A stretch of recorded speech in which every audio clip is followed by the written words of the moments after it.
Cooling pad.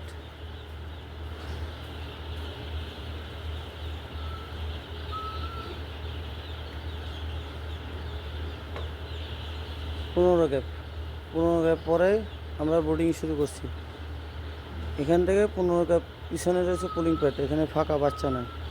এখান থেকে সোজা শুরু করে এখান থেকে সামনে বাতাসটা ঠেকার জন্য, যাতে সরাসরি বাচ্চার গায়ে না লাগে, এই জন্য এই পর্দাটা দেওয়া। আর সবগুলো ঝোলাই রাখা আছে, কিন্তু দেওয়া হয় না, ডাইরেক্ট ক্লিয়ার।